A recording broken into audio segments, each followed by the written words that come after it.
मैं Chandrashekhar Mishra, department of history, UVK college Karama. आज मैं ऑनलाइन क्लास के माध्यम से आप लोगों को मौर्य वंश के संस्थापक चंद्रगुप्त मौर्य के विषय में जानकारी देने जा रहा हूँ।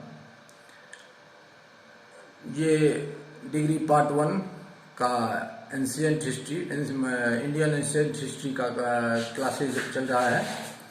चंद्रगुप्त मौर्य का जन्म 345 ईस्वी पूर्व में हुआ था, जो भारत के प्रथम हिंदू सम्राट थे। इन्होंने मौर्य वंश की स्थापना की। चंद्रगुप्त मौर्य भारत को एक साम्राज्य के अधीन लाने में सफल रहे। नंद साम्राज्य को परास्त कर उन्होंने 322 ईस्वी पूर्व गद्दी हासिल की। इनका शासनकाल 322 ईस्वी पूर्व से 298 ईस्वी पूर्व तक चला।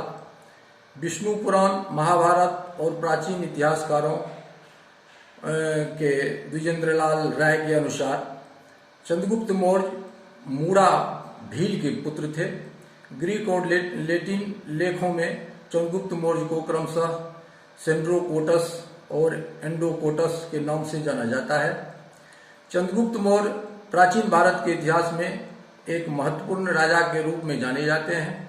चंद्रगुप्त मौर्य के सिंहासन पर बैठने से पहले सिकंदर ने उत्तर पश्चिमी भारतीय उपमहाद्वीप पर आक्रमण किया, लेकिन 324 ईस्वी पूर्व में सेना में विद्रोह की वजह से आगे का प्रचार छोड़ दिया। इससे भारत ग्रीक और स्थानीय शासकों द्वारा शासित भारतीय उपमहाद्वीप वाले क्षेत्र विरासत के तौर पर चंद्रगुप्त मौर्य ने संभाली। चंद्रगुप्त मौर्य के सफलता में गुरु चाणक्य, जिसे कौटिल्य और विष्णुगुप्त के नाम से भी जाना जाता है, की बड़ी भूमिका रही। चंद्रगुप्त मौर्य का प्रधानमंत्री चाणक्य था। वह बहुत ही चतुर व्यक्ति था। उसी के दिशा निर्देश पर उन्होंने एक विशाल सेना का निर्माण किया। चंद्रगुप्त मौर्य नेपाल के तराई वाले क्षेत्र से छोटे से गणराज्य के राजा के पुत्र थे। उनके पिता की हत्या हो जाने के बाद उनकी माता ने उन्हें पाटलिपुत्र ले आया। यहीं पर उसकी मुलाकात चाणक्य से हुई। मध्यकालीन अभिलेखों के अनुसार मौर्य सूर्यवंशी मंधाता के पुत्र थे। बौद्ध साहित्य में मौर्य को क्षत्रिय कहा गया है। सम्राट अशोक स्वयं को क्षत्रिय बताते हैं। चंद्रगुप्त मौर्य का पालन मयूर पोषकों यानी चरवाहों के संपर्क में हुआ था। चंद्रगुप्त का बचपन से ही तीक्ष्ण बुद्धि का था। एक बार वह बालकों के बीच स्वयं राजा बनकर खेल खेल रहा था, तभी चाणक्य की नजर उस पर गई। फलतः चंद्रगुप्त चाणक्य के साथ तक्षशिला गए, जहां उसे राजोचित शिक्षा दी गई। नंद साम्राज्य अपनी निरंकुशता के कारण जनता में अप्रिय थी। चाणक्य तथा चंद्रगुप्त ने राज्य में व्याप्त असंतोष का सहारा लेकर एक विशाल सेना को लेकर नंद वंश का नाश किया और हिमालय प्रदेश के राजा प्रवर्तक से संधि की। चंद्रगुप्त के सैनिक में शक, यवन, किरात, कंबोज, पारसिक सभी थे। चंद्रगुप्त ने पहले अपनी स्थिति पंजाब में सुदृढ़ की। महावंश टीका के अनुसार चंद्रगुप्त ने प्रारंभ में नंद साम्राज्य के मध्य भाग पर आक्रमण किया, जिसमें असफल रहा। उसके बाद सीमांत प्रदेश को आक्रमण कर जीत लिया। अंत में पाटलिपुत्र को घेर कर धननंद को मार डाला। इसके बाद चंद्रगुप्त ने अपना साम्राज्य विस्तार दक्षिण में किया। उसके बाद उन्होंने सौराष्ट्र पर विजय प्राप्त की। चंद्रगुप्त मौर्य का अंतिम युद्ध सिकंदर के पूर्व सेनापति सीरिया के ग्रीक सम्राट सेल्यूकस के साथ हुआ, जिसमें चंद्रगुप्त मौर्य के सामने सेल्यूकस को झुकना पड़ा।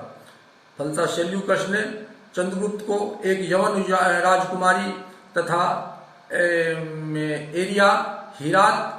एराकेशिया यानी कंदहार, काबुल और गद्रेशिय बलूचिस्तान को देकर संधि कर ली। इस मैत्री को स्थायित्व हेतु सेल्यूकस ने मेगास्थनीज नाम का एक दूत चंद्रगुप्त मौर्य के दरबार में भेजा। श्रवण बेलगोला में मिले शिलालेख के अनुसार चंद्रगुप्त अपने अंतिम काल में जैन मुनि बन गए।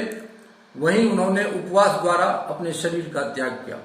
चंद्रगुप्त एक कुशल सम्राट था।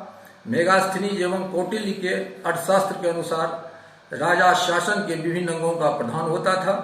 राजा की सहायता के लिए मंत्री परिषद की व्यवस्था थी। 2 महत्वपूर्ण पद मंत्री और सचिव होते थे। राजा की सेवा में गुप्तचरों की एक बड़ी सेना थी। ये अन्य कर्मचारियों पर कड़ी दृष्टि रखते थे तथा राजा को प्रत्येक बात की सूचना देते थे। दंड की प्रक्रिया कठोर थी। जानबूझकर कर चोरी करने पर प्राणदंड का प्रावधान था। व्यभिचारी और विश्वासघात करने पर अंगच्छेद का दंड था। इसके साथ ही प्रजा की भलाई का भी ध्यान रखा जाता था। बेकारों को रोजगार, विधवाओं और अनाथों का पालन प्रबंध की व्यवस्था थी। सिंचाई के लिए नहरों की समुचित व्यवस्था थी। चंद्रगुप्त के विशाल सेना में 6 लाख से अधिक सैनिक थे। सेना का प्रबंध युद्ध परिषद करती थी। 297 ईस्वी पूर्व में इस महान सम्राट का निधन हो गया। अब मैं अगले क्लास में आपको सम्राट अशोक के विषय में जानकारी दूंगा।